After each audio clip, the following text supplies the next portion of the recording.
Hello.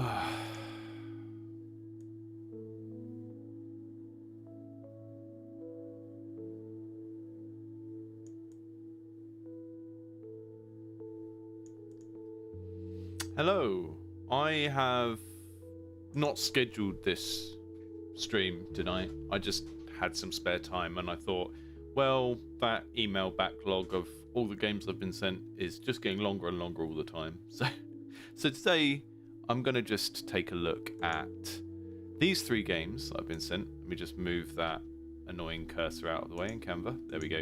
Space Survivors, 9 Lives Ninja, and Cosmic Blasters. All games about surviving something. Surviving space, surviving being a ninja, and surviving having that hairstyle. But be interesting to see where the similarities are. I know a little bit about each of these games from the emails I've been sent, but I'm going to go in reasonably cold and just kind of see what they're like, I guess. We've got Space Survivors here now, you can kind of see in the background, so let's just get that loaded up and take a look at it. Really, a lot of the stuff on my channel now, I'm leaning more and more towards making videos where I cover a couple of games and talk about a specific topic. And so I don't know what I'm going to get when I go into looking at one of these, because yeah, I don't know. It's like trying to make a lesson out of a game. You just don't know what you're going to learn until you get in there. So we got little bouncy Space Marine type dude. Nice.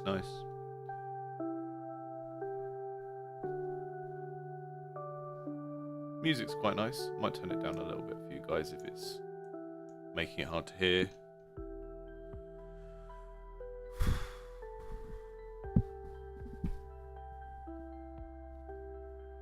There is, you know, from a visual point of view, there's a bit of weird stuff going on with the level of fidelity of the character versus some of the objects in the background. It looks like they've got some assets from somewhere else and they haven't matched the fidelity of the pixel art. And I actually quite like that character and how he moves, the kind of frame where both legs are off the ground. It's kind of nice. And I think if you made your whole game in that style, it would actually be quite endearing. But it doesn't look great with the sort of higher res pixel art stuff. And I know that there are animation styles where they do kind of different levels of fidelity for the moving things than for the static things, and it's kind of been the norm in traditional animation for decades. But there's just something here about the pixel size being very different that bothers me, and even the kind of level of color saturation is a bit out. Ship's Pet Enhancer. Okay, so this is another game that's sort of semi-developed to use one of these, but actually isn't. I get these quite a lot. I don't know if it's because people use an out-of-the-box controller for a character in their game engine, and that has some gamepad functionality, and they put it in their game and they don't actually attach any other buttons. But yeah, it's a bit frustrating. I tend to play action games with a gamepad because I'm just used to it. Right, we've got a shop that I don't care about yet because I want to play the core gameplay loop, and I don't care about upgrading things in a game where I don't know if I want to play it yet, you know? There's got to be a better way of expressing that, but in your game, don't show me anything about upgrading until I've played the main game. Because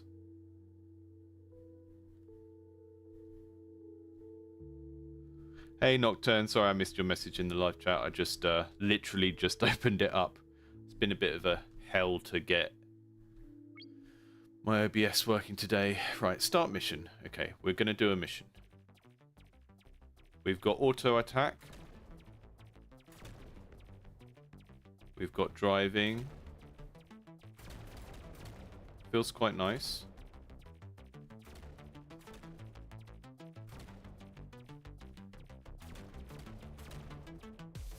I've just played like hours and hours of Vampire Survivors and done a video on it because I thought it was a interesting game to use to teach a particular design theory, because it's relatively simple but isn't once you sort of understand what's going on with it.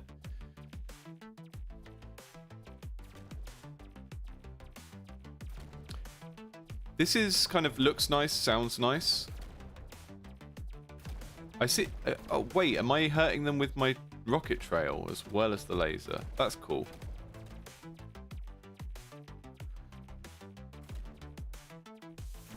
There is something in this, in the way that the camera is fixed in this and the particular type of movement, that makes me feel a little bit ill, and I'm not sure what it is, but I definitely feel like the camera is a little bit too close for how fast I'm going. Like when I fly towards enemies, it feels a bit unfair because, you know, as a character, if I'm supposed to be feeling like I'm that character, I should have a sense of what's in front of me a bit early on, but I do think this kind of Vampire Survivors model with sort of space dogfights works quite well, right? Because in a Survivors game, you are focusing as much on dodging things, and then the fighting is automatic. So that kind of fits the theme of being a space pilot pretty well.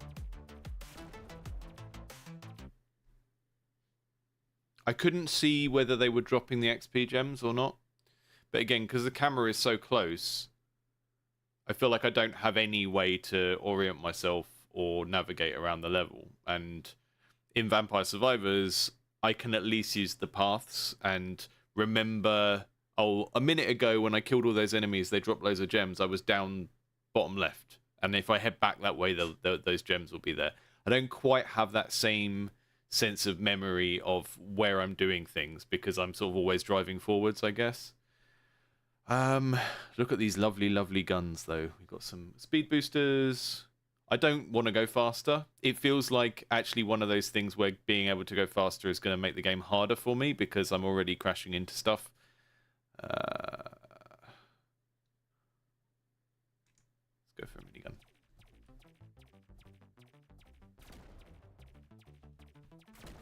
But they've sort of obviously studied the core loop of the game this is based on and stuck with the things that make it work, right? It's auto-attacking, the game pauses and lets you pick stuff, so you're never having to do more than one thing at a time.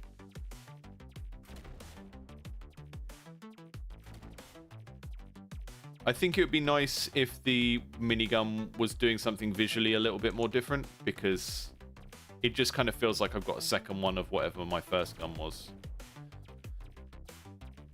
One of the things I did notice when I was playing Vampire Survivors is that each of the weapons is very different in terms of like the movement of the projectiles and stuff like that, and that kind of is part of the secret sauce that makes that game feel good when you level up.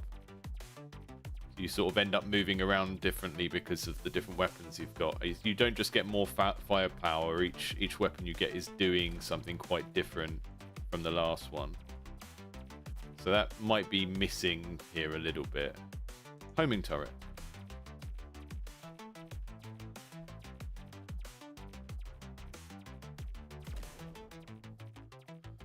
Yeah, I think. Is there a way? I really think the single best thing the dev can do here to make this game immediately better is zoom the camera out about 200%, so I can see a lot more of what's going on. And you could even make the visibility part of the upgrade tree, right? So let's say we can see a bit more, because at the moment it's just too easy to fly into something and hurt yourself. But we could make it so that there's like a fog of war on the outside of that you can't see.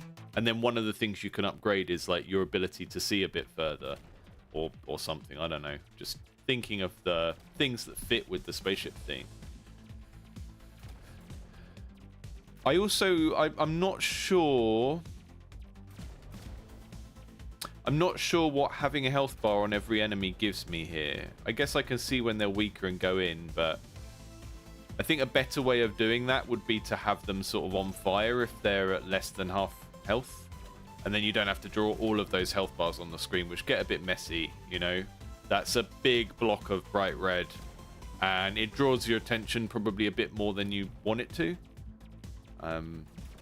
Again, with action games, thinking about the what we call the information hierarchy of what on screen is grabbing our attention most, and having lots of health bars that I don't think add a great deal in terms of the decisions I can make.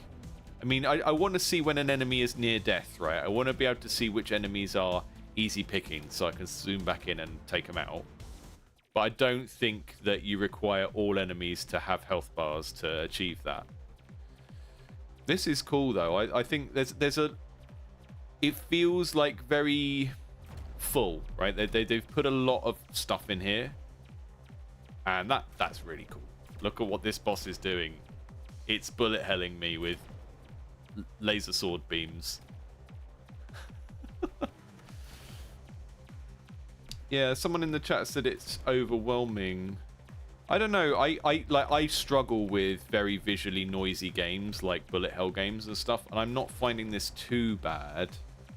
It feels quite friendly. I think. Okay, my gut feeling is I want the camera further out. I want to see when enemies are near death by having them like smoke and shake and stuff, but I don't necessarily want health bars everywhere. And I feel like upgrading more times before we get to this boss is going to feel better. It felt like I didn't upgrade many times in the space of that level. And when I'm comparing it to something like Vampire Survivors. So Saif in the chat said, when do they stop? Are they in like waves or something? And in this genre, the enemies don't, right? So in Vampire Survivors, the enemies never stop coming. And the game kind of works because when you level up, you stop and pause and pick something, and you can just leave it for a minute and have a breather.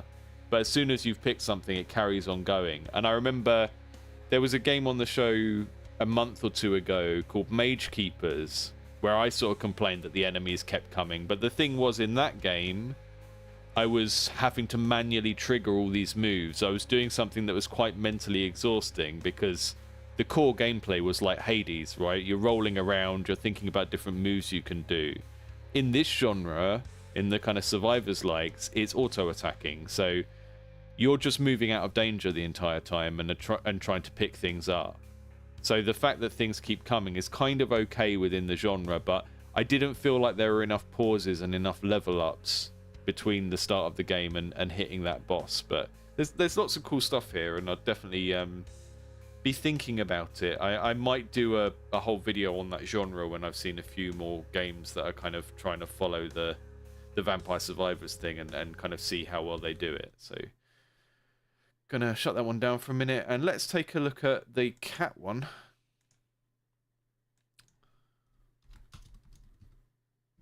Nine lives. Not 8. I typed 8 lives into my Steam library. That's okay. This one needs a controller. Interesting. I know a lot of people sort of who make games on a PC come from a sort of gaming background where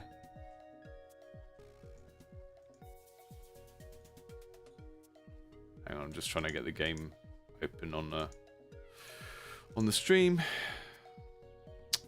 Thank you for your patience. We're just going to do a display capture because sometimes games built certain ways just don't like opening in a window for some reason. There we go. Cats! Cats! Thanks for playing this demo. The full version will include many additional features, such as more enemies, weapons, stages, upgrades, and power-ups. Boss fights, key rebuy. Okay, cool. I got it. I know that lots of people who make games on PCs are sort of coming from backgrounds where they play on a PC and might often be the sort of person that wouldn't play with a gamepad, but I do think if you're making any sort of action game, then you need to dev it for a gamepad, and I would always start with it and then work out the keyboard and mouse version later on. I think, yeah, there are genres of games that are point and click games, and you do not have to make a gamepad version for that. But if you are making an action game, then you may as well just get it right from the get-go.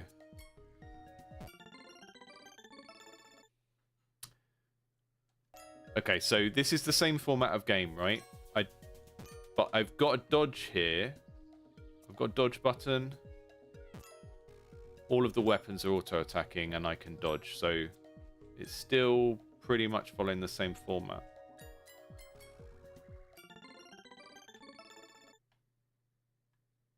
I don't like that these aren't visual, that they're just the names of things that we're getting to upgrade.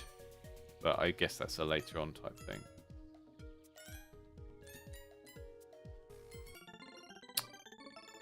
Sword length. Okay, so I've got traps. There are a few things here that are really strong. I think the art style is really cute. I love that cat sprite and the animation for rolling and stuff. But again, it's a little bit too close in. I can't see enough of the battlefield.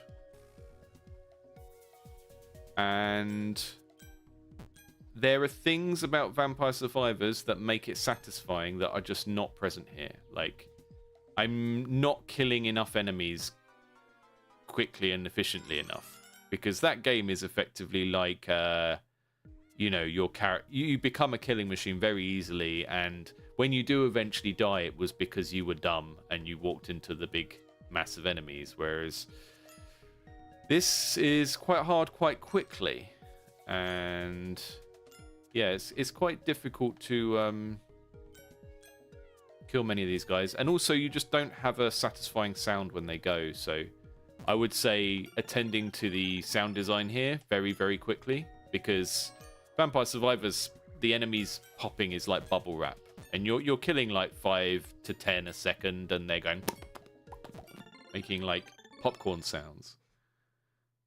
And this one, yeah, this is. So yeah, in the Saif in the chat said, "What did you say about only having 2 upgrades before the boss fight?" It was just that the amount of XP I was getting and the frequency that I was getting to pause and level up just didn't feel high enough in Star Survivors. It's a little bit better here, but then I sort of have to kind of read them. There's not like a visual guide to what each power up is. And also, all of the XP is auto-collect here, which is kind of removing one of the interesting dynamics from Vampire Survivors. And I'm gonna load that game up now, because I know that there are people in the chat that maybe haven't played it, and it's helpful. I've got a video going out tomorrow, literally about Vampire Survivors and how it works. And I think people who are working on this genre will find it useful, because there we go. Hopefully that's working.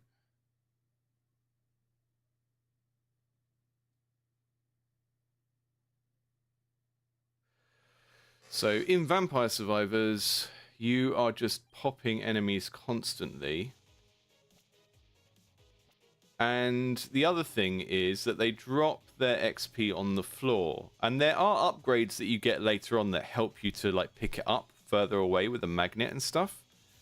But there is a set of mechanics here that works in a very particular way. And I think if you make a game in this genre and you don't understand how those mechanics work in the first place, then you're going to miss out on like the secret sauce of what makes this game work. Because basically, when you play this game, it's like you're reading 2 layers of a heat map, and one is danger, right? So I look at the screen, and where the bats are, there is danger. And where the gems are, there is like a thing that I want to collect. And the entire time you're playing this game, you're reading these 2 different things. You're reading how much threat there is in different areas of the map, and how much opportunity there is in different areas of the map, right? And those things change because the enemies spawn and come in, and different enemies spawn at different times. And as you kill the enemies, they leave more and more of these gems on the floor. You don't automatically have them fly towards you like in that last game. And those mechanics working together are really what make this game work. And I think the two games I just looked at are sort of examples of, okay, we're going to do it a bit differently in our version of Survivors. We're going to do this thing differently, and it's kind of maybe missed the point of how that works. Because in the cat one, the XP is just flying towards me automatically. And I know that's what XP usually does in games, right? XP isn't usually a pickup. But XP being a pickup is part of what makes this game work. And I would say it's like a convention of the genre. So, I mean, Save, you might say it's underwhelming, but this is like... it's a farming game, effectively, right? The combat is not super high danger. And it's just a game that easily gets you into a flow state. And I think the last two games have been a bit too... they're a bit too focused on trying to kill you. And not focused enough on trying to make the act of killing stuff and picking up shinies feel good, right? This is like a super successful game. It's on a bunch of different platforms, and loads of people are trying to make versions of it. But I think there are certain things you need to understand about the core design of this if you're going to make a successful game in this genre. And yeah, some of that is like dropping stuff on the floor or having enemies that are very easy to pop and all of those kind of things. So I'm going to come out of that now, but let's look at the third game that was on that list. Cosmic Blastards. Now, that is quite an amusing name because it sounds rude. But I do wonder if it deserves having a name like that, because what I mean by that is... Cosmic Blastards, there it is.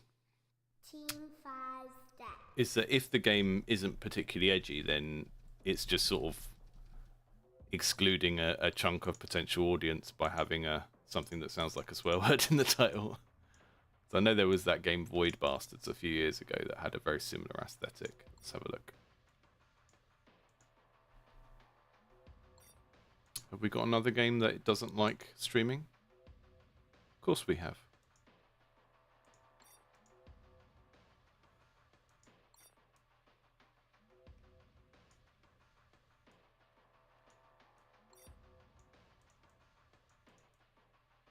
Cosmic Blastards.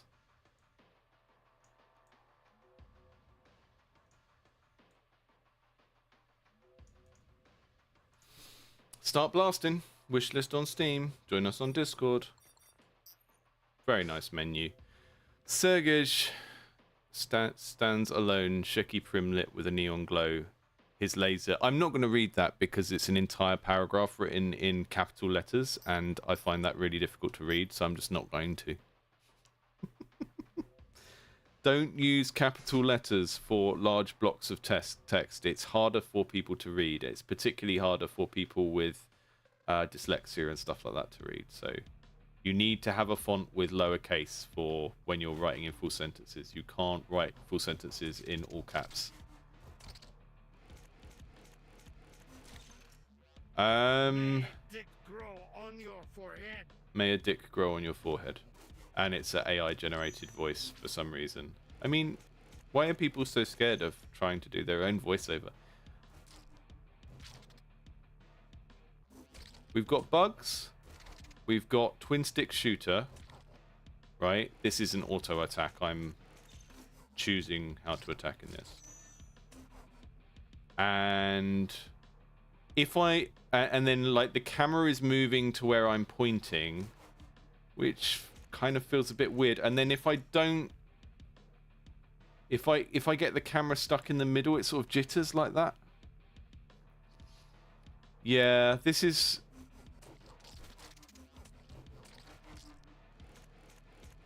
Again, why is it so hard at the beginning? Like, why are you making your game so hard at the beginning? All three games have had this problem, but this is the worst. Let me have an experience for at least 2 or 3 minutes of, like, feeling good at the game. Don't put this on me right at the start. Like,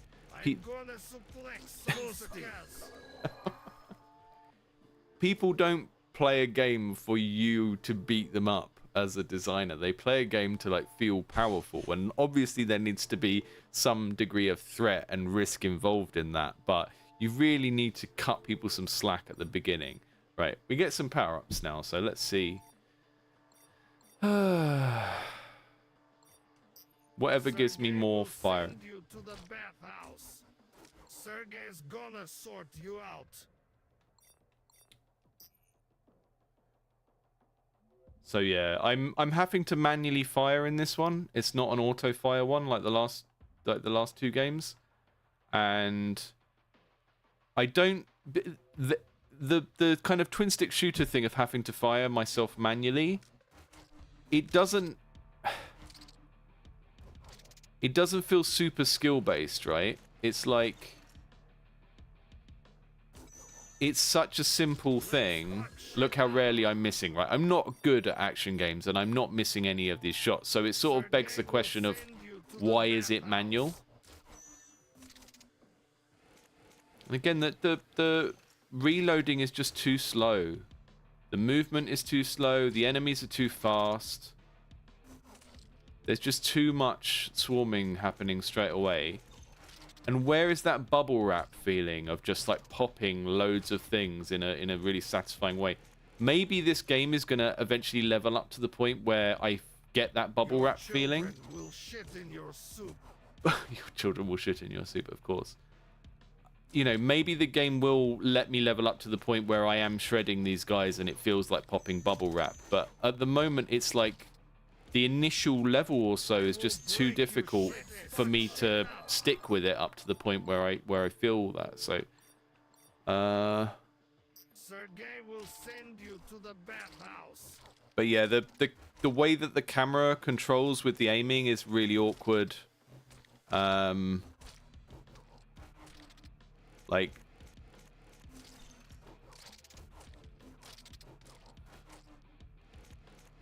you know, visually really nice. I like the level. I like the visual effects, the kind of colorful cyberpunk thing.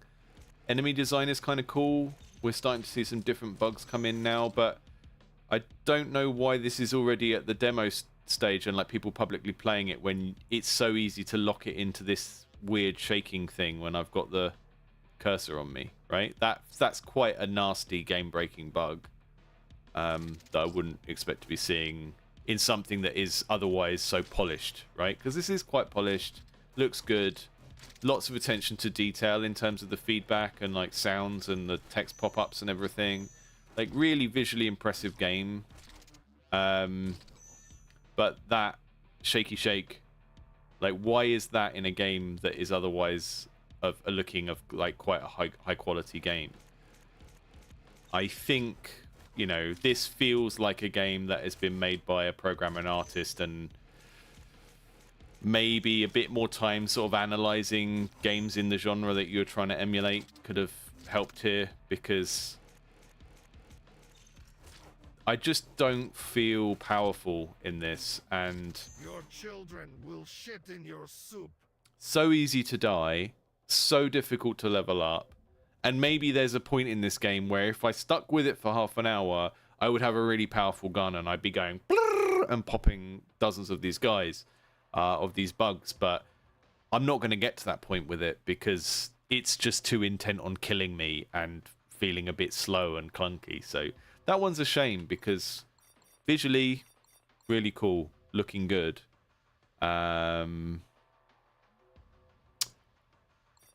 High score table. Is that real?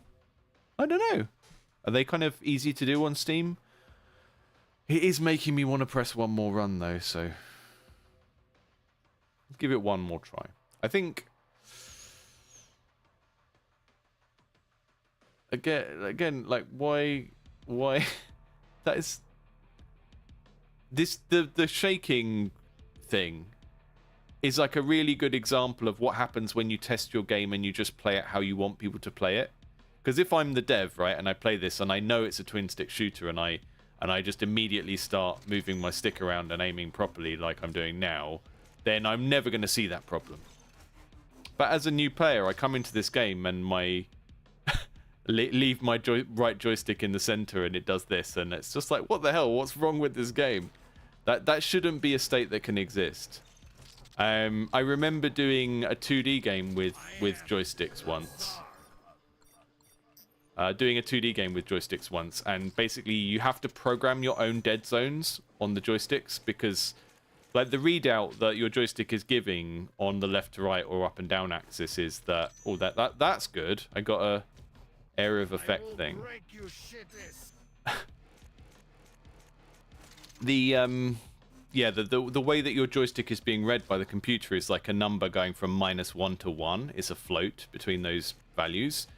And when the joystick is sat in the middle, it's usually not reading at at like perfect 0. It's usually like hovering around. And that is perhaps why we get this weird buggy feeling when you're like that, because it doesn't know what to do. Fire rate. Fire rate should be a plus. I know that's not necessarily what's happening mathematically, but make it sound like a positive thing to the player.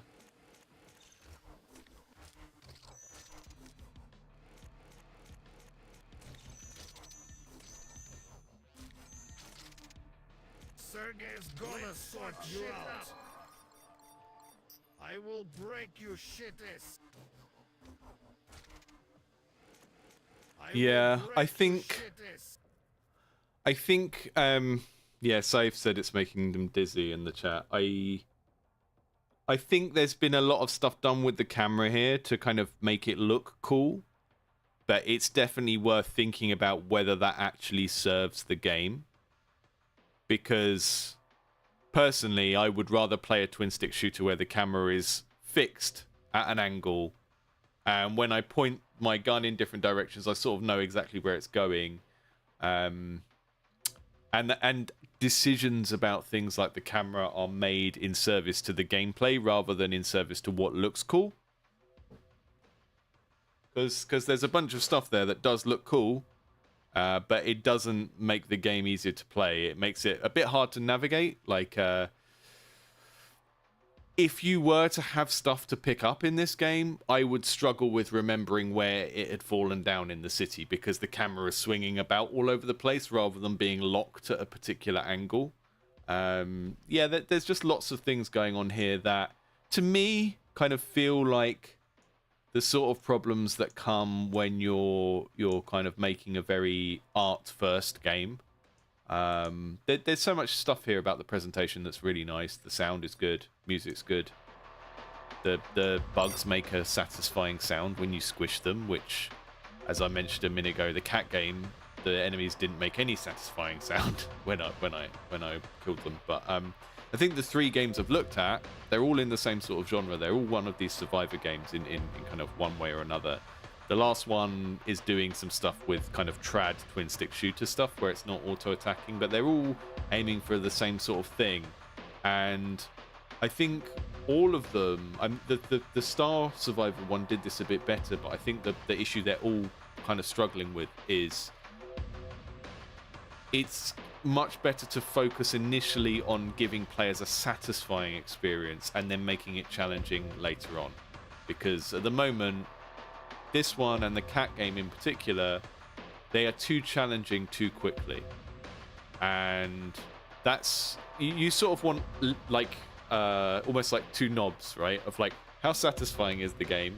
You turn that up first, you give people 3 to 5 minutes of just easy game where they can squish stuff, and then you turn the challenge up gradually over time. But at the moment, this is just starting off, throwing me right in the deep end. And this isn't me saying, oh, your game's too hard, I don't like it because it's too hard. I'm saying a game that starts off too hard, people will not play it long enough to get to the point where it's enjoyable for them, right? You need to give them an enjoyable experience first, and then you can add the challenge on later as people go. Otherwise, you just don't stand a chance, because you're kind of you're setting yourself up to fail, really, because the game is meant to be satisfying, and the challenge is part of that, but the satisfaction doesn't come purely out of the challenge, right?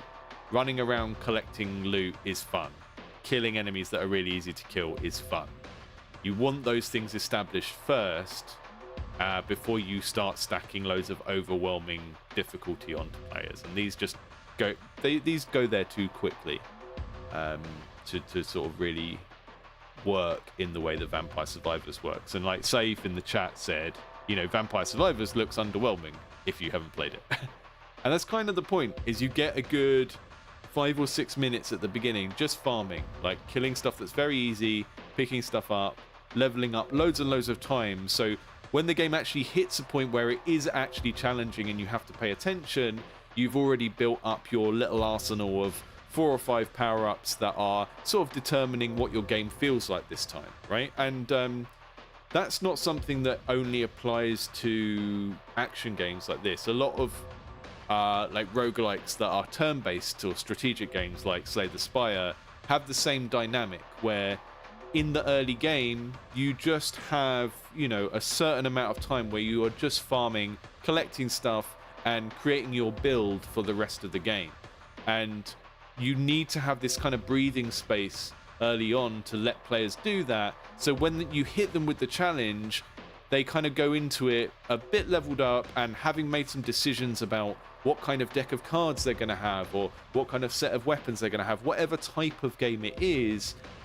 They can kind of go into the challenging part of the game when the challenge starts to ramp up, feeling like, okay, if I fail now, it's because of this build that I've put together, and I didn't farm enough in that earlier stage. So lots of things to think about there in terms of like pacing, I guess.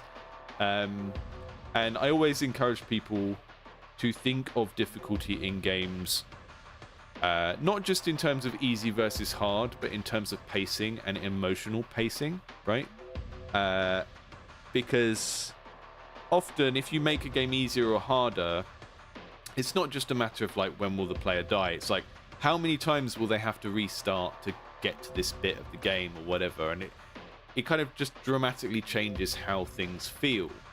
But if you don't give people a decent block of time of just feeling good playing your game, then they're not going to play it 10 times. They're not going to play it 20 times. They're not going to get to the point where they're seeing the depth that you've put in there of like, oh, there's all these power-ups, all these things you can level up, all these things you can kind of train or unlock. So they're just never going to get to that point because you didn't give them an easy enough stage of the game, right? This isn't the should Dark Souls have difficulty question. I'm not saying make things easier because it makes them more accessible. I'm saying make the start of your thing easier because that's what you need to do to onboard people into your experience, right? You're not FromSoft. You can't drop a boss on people right at the start of your game and expect them to just kind of see it as a mean joke like they do in every Dark Souls game. You're small indie teams. You want the people to play your game and have a good experience as quickly as possible. And that in these styles of games is going to be letting them just pop the bubble wrap for 5 minutes before you slam them with something. You know, in a way, these games are very similar to clicker games, like incremental games, because when you're not in a state of overwhelm, when you're not being attacked by loads of stuff, you just zone out and it's just numbers going up, and that's you getting more powerful, it's you picking stuff up, it's you just popping the bubble wrap of loads of enemies. And I think if you're making a game in this genre, you really need to sort of step back from it and look for those big kind of emotional payoffs that these games give, which is, again, popping the bubble wrap. I don't even know if that's a thing that translates sort of interculturally or whatever, but everyone knows what bubble wrap is, right? and why it's satisfying to pop. Is there a maybe Canva has a weird stock video of someone doing bubble wrap popping. Look at that. That's what all of these games need. I'm gonna just move my stream around a bit. I'll go back over here.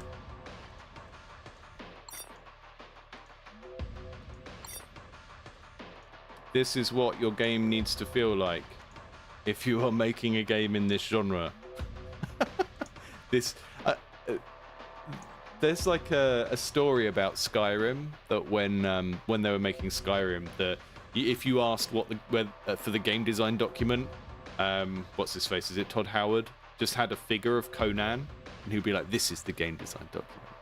And that's quite facetious, but I think sometimes you can sort of distill the vibe of a game into an object, because there's a certain like toy factor that a game has that is like interacting with a certain type of object, right? Right. One video game is like a Rubik's Cube, and another video game is like being on the swings, and Vampire Survivors is like popping bubble wrap. And I don't think any of these three games quite have that quality of popping bubble wrap yet. And I think part of it is developers have looked at the game they're trying to make, and they're going, oh, we'll do this thing differently, and we'll do this thing differently, and we'll have this character, and da-da-da-da-da-da. But they're not thinking of that core, like, emotional response that you get from just popping loads of things in a satisfying way. So hopefully they can lean into that a little bit more, because I think it is what makes this genre work. And again, I've got a video dropping tomorrow that is like a 20-minute video explaining Vampire Survivors and explaining the MDA theory, which is a game design theory where you look at how mechanics lead into dynamics, which lead into emotional effects for the players. And I'm using Vampire Survivors to help explain that theory, so those of you making games can apply it. So hopefully you'll see that when that goes live tomorrow. Very kind of good timing to get sent 3 games in this genre when I was looking at that genre. So, you know, you never know, the games you've seen in the stream may end up showing up in another video in a few weeks' time, depending on if I get distracted by anything before Christmas, like new toys and so on. We got 7 people in the chat. One of them might be me. Does anyone have any like questions or anything before I chip off for the evening? They don't have to be questions about bubble wrap or or cats that are ninjas.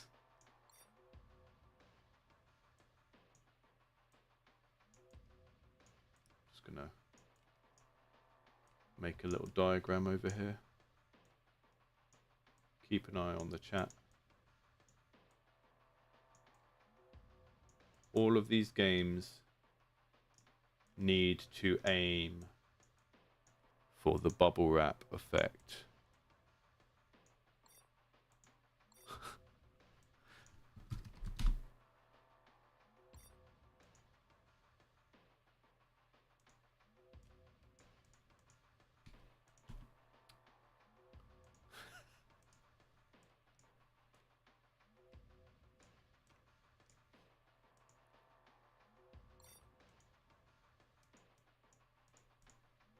I mean, you get what I mean. I'm not going to spend ages finding arrows to point to them. Shifei, I don't think I've seen you on the chat before. Thanks for joining. Yeah, it's good. Cool. Yeah, so a lot of what I've just been talking about will be in the Vampire Survivors video that goes live in about 12 hours, actually.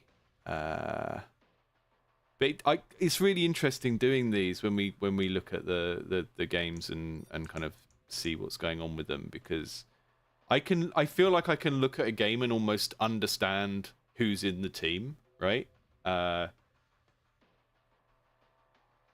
This bug splattering game just feels like an artist-led game. There's so much like nice touches in terms of the overall creative direction and the animation, and the way things are visually highlighted is quite good, but the gameplay is just missing some sort of considerations that I think make this genre work. But I'm not gonna repeat it all now. FPJ said, considering applying for the critique my game thing. Yes. Shifei said, breaking out of my shell and getting into YouTube and live streams. Yeah, I mean it is a weird thing to get used to. I'm still kind of getting my head around it. There are a few people that I do watch, but to be honest, most of the stream stuff I watch is like clips of people after they've been online. I think if you do something very hands-on like game development, it's quite hard to be involved in something like streaming as well, because you sort of need to be in the zone, right? When I'm doing things like programming or basically anything involving typing, right? If I'm writing or programming, which I haven't done for a while, but I can't do anything involving people talking at the same time as that. Like, I can't program and listen to a podcast at the same time. So yeah, things like streams, it's like I don't know how people have the time to spend a lot of time listening to someone on a stream. I guess if you're doing something like drawing, that's a very non-verbal activity, so it's very easy to like watch a stream or listen. But a lot of the time, a lot of the things I watch or listen to are podcasts. So this is new territory for me, totally. Coming out of industrial work, what were you doing there? Like actually in what industry? Industrial as in like in an actual factory? That's a proper job. That's like a proper job that people used to have before the bad times. I don't feel like I've done a real job in so long. Like every job I've had has been some made up weird job. Like I was a TA in a school in my early 20s, and then since then it's been working in games or doing academic stuff, which is hard work, but always feels like not a proper job when you talk to real people with proper jobs. Welding and fabricating. Oh, nice. Welding's so scary. I find soldering quite scary, and that's like mini welding.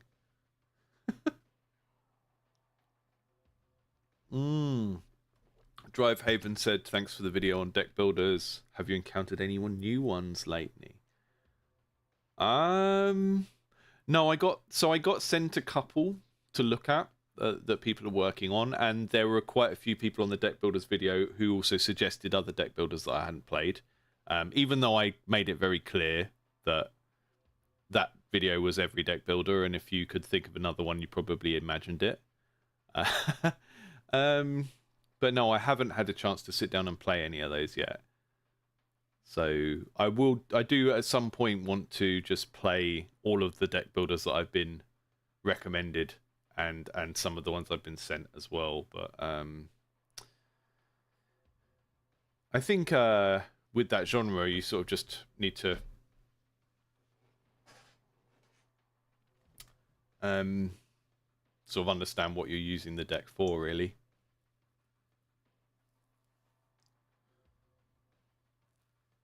Make sure that they can feel very different depending on what you pick, and it's not just like one random number changing depending on cards, you know. We've got an ex-medical cannabis farmer. That's amazing.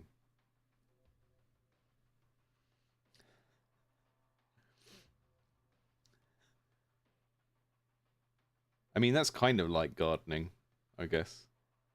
Hi, Icy.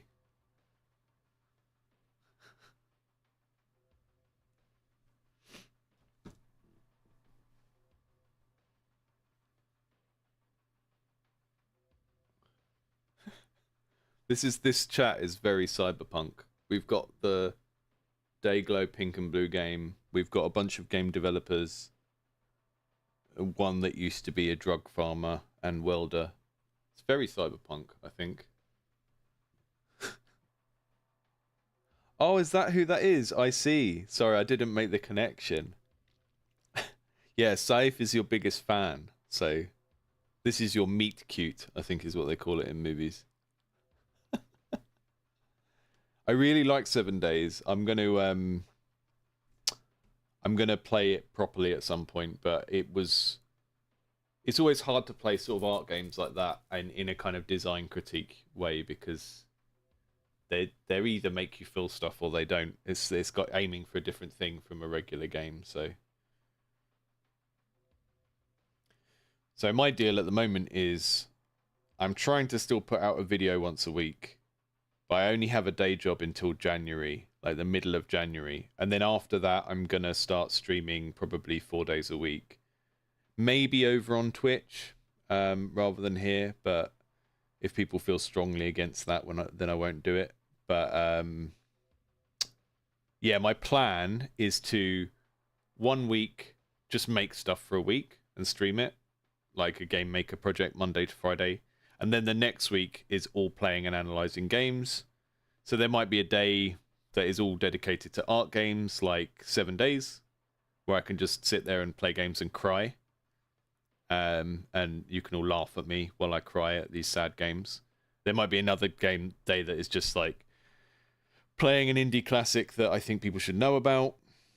But yeah, like basically alternating between weeks. 1 week making stuff and doing sort of craft lessons, and then another week playing and analyzing stuff, and then another week making stuff, another week playing and analyzing stuff. That's kind of what I'm thinking of. But we'll see how it goes. Let's go!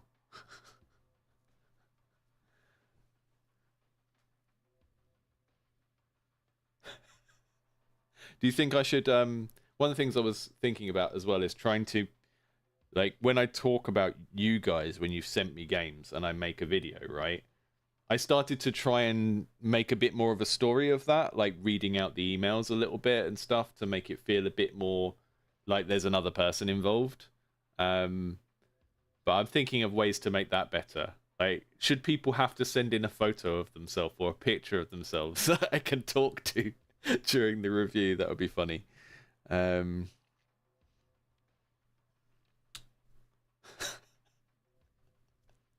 I might make a fake video of like a pigeon dropping a game off at my house and then pretend that's how the games get to me. But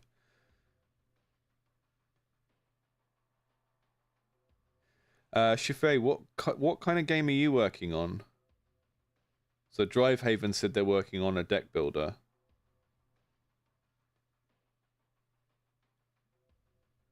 See, my brain starts to melt a little bit when I imagine trying to build a card game in a game engine, because it's like, oh, well, it's such a big job in terms of data to sort of have all these cards, have all these variables attached to these cards, have them organized in a deck. That's quite a big task from a programming point of view, from like a data architecture point of view. And then if you want to do stuff like have a temporary buff on a card following it around, I can see how that could get complicated really quickly.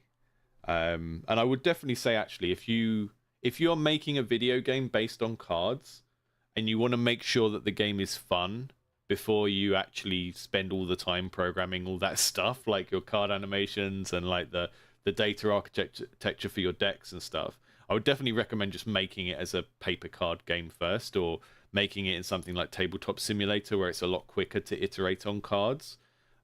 Because then you can just get to the point where you are testing the gameplay without having to worry about how to program it. And then when you know it's fun, you can program it, right? Definitely worth looking at the War Stories video that the Slay the Spires guys did, because you get to see like their early prototypes and what they look like. I'll bring it up now, actually. Might as well. Let's go YouTube.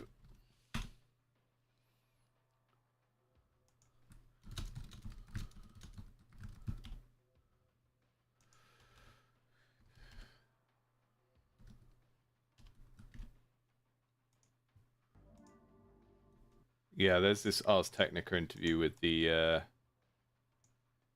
go to the game capture.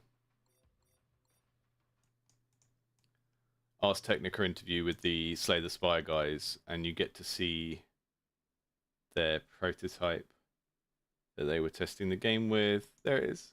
Hey, look at that. That's great.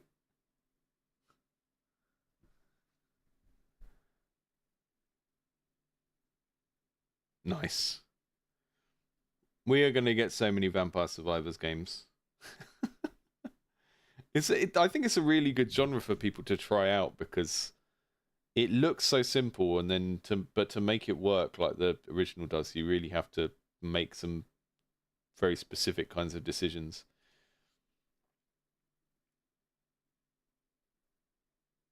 Safe says, no, making a deck builder is easy. You just have to make templates. I don't know. I think maybe I am just too dumb for that kind of thing. I freeze up at having to do any kind of UI programming, and a card game is like every game component is its own little bit of UI. It can get very messy very quickly. I also think you sort of have to do the work to make the cards feel good, right? Because we've been spoilt now. Slay the Spire has really nice animations and feel for interacting with cards, and the same as Hearthstone. Hearthstone has really good sort of card comes out of the deck, flies into your hand. When you look at a card, it raises slightly and hovers. So we're a bit spoiled for how good it feels to play with cards in video games from the like best games in those genres. So when you come to make your own, it's like you now have to try and live up to that and not just have, a card be a square. It has to actually be like something that feels a bit like a physical object. Obviously, it's not worth putting the effort into that until you've got the rest of the game there and it's fun, but it does add an extra kind of hurdle to get over if you want to do one of these and sort of take it commercial.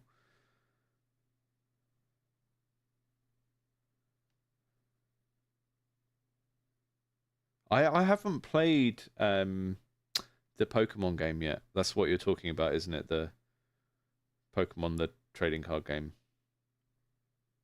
I've heard good things about it. Like one of the other designers at my job was saying it was really good.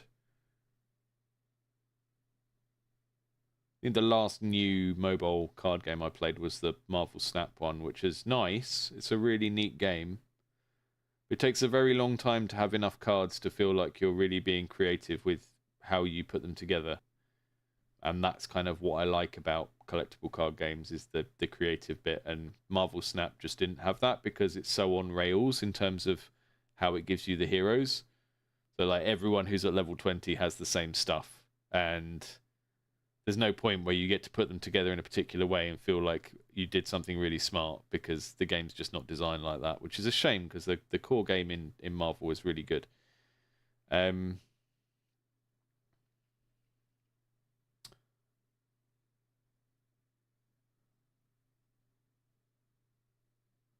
Yeah, that's the thing about making card games in general. I mean, there's a running joke in like board game and card game design forums that everyone wants to make a collectible card game, and it's like, well, anyone who likes collectible card games already has the one they like. And like, how good does your game have to be to make someone want to play that instead, right? It's a difficult prospect. So in some ways, building a digital card game that's like a single player game is probably a better way to scratch that itch than to try and get people to play your kind of knockoff Pokemon down the board game shop.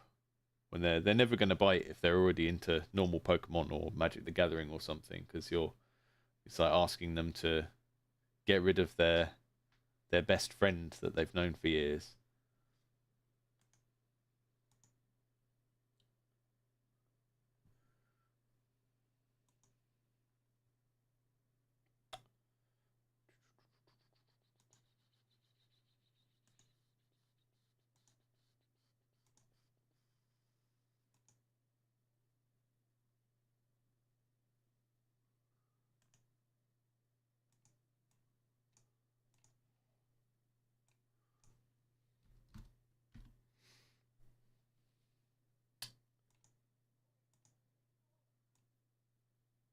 In other news, our PlayStation 4 died today, so that was fun.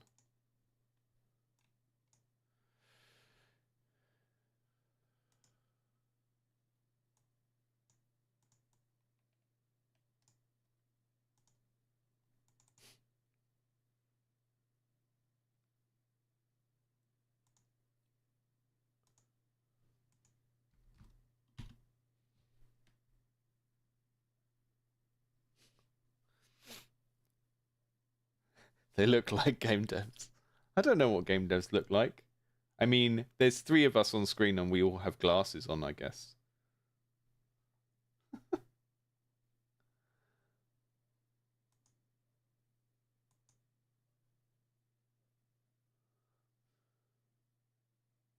What are you missing, Safe?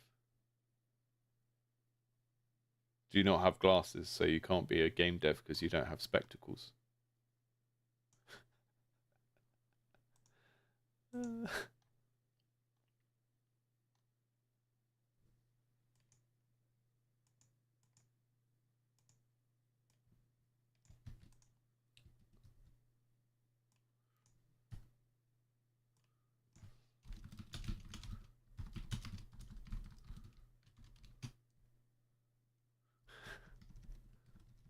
I mean, it might just mean you have good eyesight. I'm long-sighted, so I only need glasses for screens and books.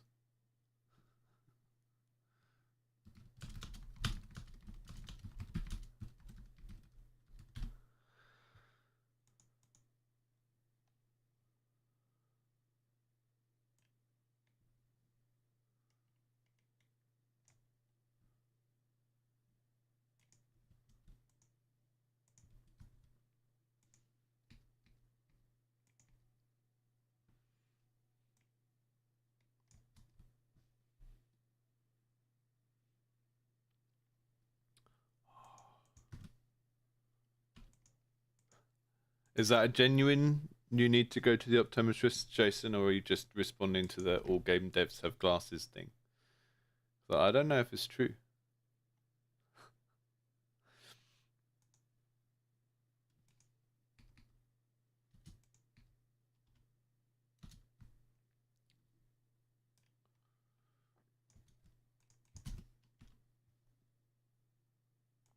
I am just in the process of uploading the 4th episode of the podcast I do with Ibby, which is about social simulation games. Like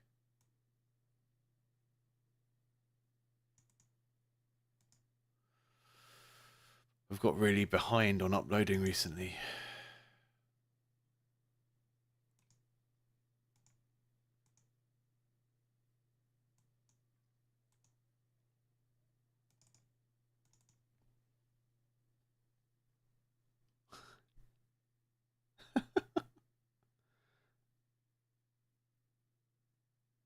Oh yeah, the podcast is already out on Spotify. I just hadn't caught up and made the YouTube version.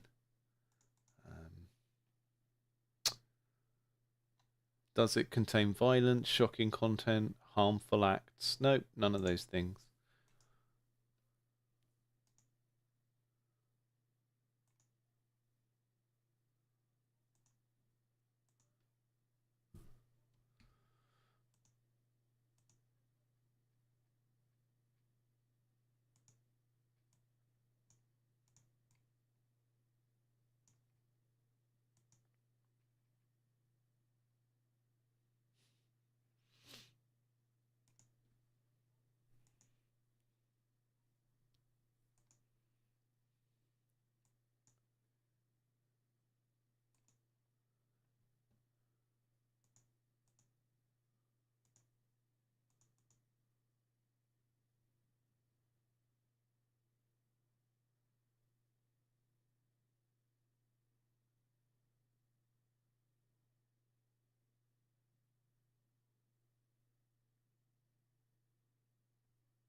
Another video that I would highly recommend people watch if you haven't seen it before I shoot off for the evening.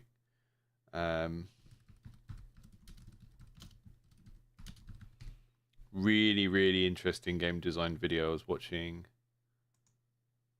and I reference it in the video that's coming out tomorrow about Vampire Survivors. Is I put Sean Lee, Steve Lee. Every game designer should understand orthogonal design. Really, really good. Really, really good design video. That's well worth watching. I will put a link in the chat. If I can work out how to get into the chat from the computer. I'm like in the chat on my phone so that I can have the chat open without having a second screen. I guess it is a second screen, isn't it? But yeah, check that out. Really interesting, insightful one. I'm gonna talk about it in the Vampire Survivors video that comes out tomorrow. I'm a bit embarrassed because I keep saying orthogonal and it says orthogonal, which I'm sure no one else cares about, but I feel kind of dumb. Anyway, good to see you all, and thanks for popping in, and see you again soon.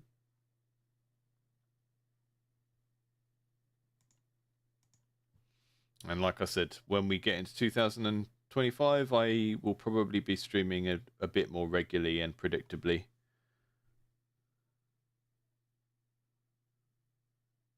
Yeah, Jason, I can just kind of give you a bit of a reflection on that before I chip off, because I think there's a reason for it. I think Jason said we need more design people like yourself. We have lots of how to make, lots of how to sell, but not much of how to design. I think there is a reason for it, and I think it's a part of it is kind of produced by how YouTube works. Is that YouTube is if you want to do well on YouTube, you're always kind of every video you make, every stream you do is sort of aimed at beginners. It's aimed at a new audience. You're always trying to talk to the new people, and you'll make a video and it'll have 3,000 views or whatever, and like 60% of them will be new people to your channel. So you're always having to address people as if they're totally new. And what that means is to get people to watch your stuff in the first place, you have to kind of address problems that they know they have. And the issue with trying to teach design is that everyone already thinks that they're good at it, and everyone already thinks they have great ideas, and they think that design is just ideas, right? So it's very hard to get people to watch design content because you're basically telling them your ideas aren't good yet. Come here and I'll tell you how to have better ideas.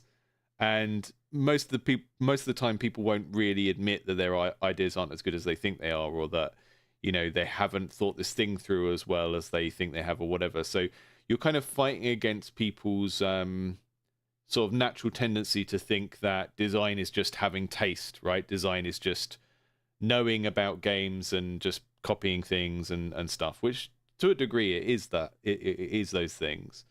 But it's a lot easier to teach people something technical, to get people to watch technical instruction, or to get people to watch marketing stuff, because those are things that people are happy to admit that they don't know how to do. So yeah, it is about the clickbaity thumbnail title. I kind on this channel, I really try and balance making what I want to make, which is a mixture of like what I find interesting and what I think will help people, with what I know people will watch. And you sort of really have to be thinking about what the hook is, what the thumbnail, what the title is from the get-go, and kind of thinking in that clickbaity way, even if you're trying to do something kind of a bit more positive. But yeah, if people won't click on a problem-solving video, right? Like a here's how to do this, or here's how to avoid this problem, if it's a problem that they don't know they have. And lots of people who are making their first game, or even making their 10th game, right? People who are in their first 5 years of making games aren't necessarily, if you make a list of like, what don't you know how to do, then the actual game design is not going to be on that list, because they're so focused on learning the skills to make art or make code. And the idea that just putting effort into those things and making something isn't going to just naturally yield a fun game is kind of alien to them. So it's very hard to get them to click on stuff that's like telling them about a problem they don't know they have yet. So I don't know. There's a bit of mind trickery there that I'm still in the process of learning. Yeah, I don't know about courses. I really struggle with the idea of just recording lectures. The thing is, the whole course culture thing that a lot of YouTubers are doing, it's like they're doing what they're already doing and then just paywalling a section of it and putting it away to sell. I don't know. I can see why that's a good business model for people, but I'm not sure I really want to do it. And I think the thing about education, right, is that it's a social process. I've never really been able to learn things from things like video tutorials. I'll go and check them for little bits of information, but most of the time, if I'm watching a video or listening to a podcast, I'm doing it to sort of passively take in something about an area of an interest. I'm not usually using it to learn a skill per se. And I think learning something like game dev is about having interactions. It's about doing something, showing it to people, doing something, showing it to people. And I think the idea that you can learn it from a course, from like a video course where you don't really interact with other people very much, is a bit it's like trying to sell people this dream that you can just not develop the hard social skills that, or the kind of risk, the stuff that feels risky about having to show your work to people. There's this kind of real snake oil salesman thing of like making people think they can just sit in their room for 3 years and make something and then that will be good at the end of it. I don't think that's how learning works, and I don't think it's how creating good things works. I think one of the things about education is that it's like or education on the internet, right, is whenever a new technology gets introduced, we say, oh, this is going to be the new thing, this is going to be the new premium thing, is this digital thing. And then after a while, it becomes clear that the digitalization is like a way of reducing costs. And then what ends up happening is like the version with a human is the premium version, right? So think of therapy, right? You can get BetterHelp subscription for $10 a month or whatever it is, and you can get like a computer therapist. But that's cheaper and probably less effective than having a real therapist on the phone or whatever. And I kind of feel the same way about like digital courses. It's like, it's kind of worse than having a real relationship with a person who you can ask questions to and stuff like that. But I don't know. I think I'm just thinking out loud about my issues with courses because Jason brought them up. Both two of you are showing up as Jason at Rodent Games, but I think that's just a bug on my phone. But yeah, I don't know. I will work out the how the hell do I make money side of things, but I do have reservations about courses. I don't think it's necessarily the right thing for me per se.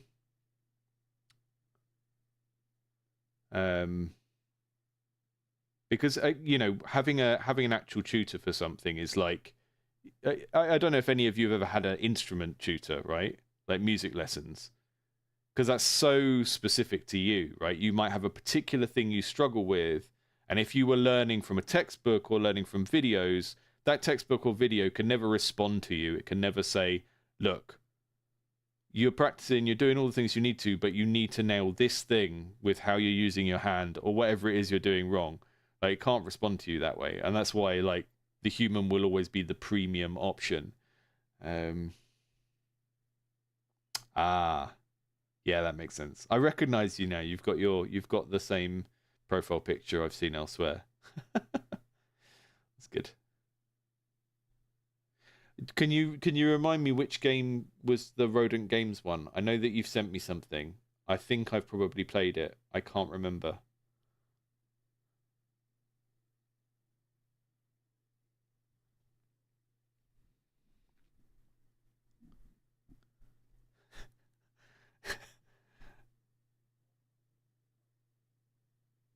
Oh yeah, I have fun with ChatGPT, but I think it's a good tool for like thinking out loud at a kind of fake person without having to bother a real person. But often it does just sort of string things together and it looks like it makes sense, and then when you think about it, it doesn't. I've got a video coming out probably next week about the ChatGPT stuff on LinkedIn, where they're trying to get game designers to sort of train their game design knowledge base, and I've just been putting nonsense into it. So I've got a kind of LinkedIn trolling video coming out in a week that's a bit different, but it'll probably make some of you laugh. Ah, yeah, the creepy enemies, right? So yeah, they're kind of Skyland. They look like the evil ones from Skylanders. What's his name?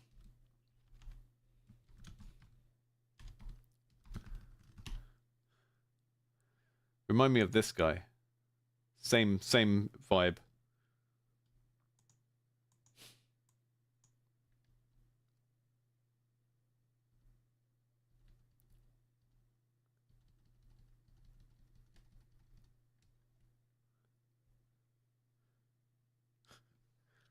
Hi, Ulrich.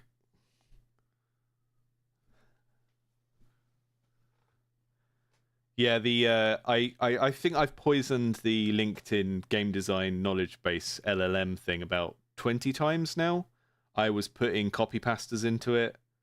I put the the Chronicles of Riddick copy pasta about the person that slams the VHS into the machine and does the moves. That's in there. The Fresh Prince rap is in there. Loads of song lyrics from different things, monologues from movies. So the people that know me on LinkedIn must think I'm going mad because they'll get these notifications and it's like, Joe Baxter Webb has contributed to this discussion, and they'll click on it and it's like a poem from The Hobbit or something in a game design thing. But I just thought I'm not gonna be on LinkedIn as a free user and then do work that should be paid for LinkedIn. It's insane. But they have a really good way of... They're quite smart in how they try and manipulate you into doing it. Is they kind of say, oh, you're one of the few experts who's qualified to answer on this topic. So they sort of flatter you into training their LLM, which is... I mean, it's quite effective. I answered a few things seriously, and then I just thought, hang on, why am I doing this?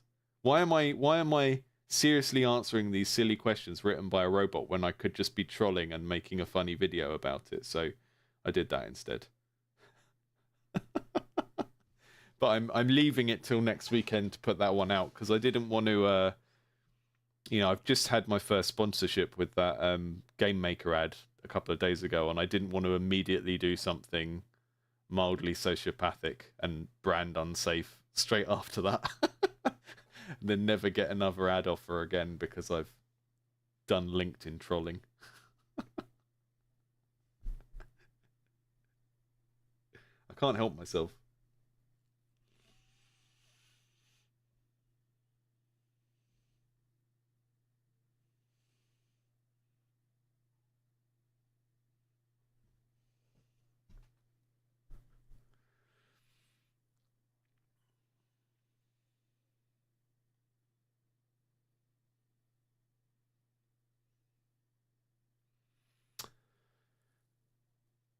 Right, I am going to shut the stream down now for the day, I think. Thank you all for joining. It's been wicked chatting to you, and I hope you have a good week, whatever you're doing, whether you are making games or growing medical cannabis or welding or making creepy chibis.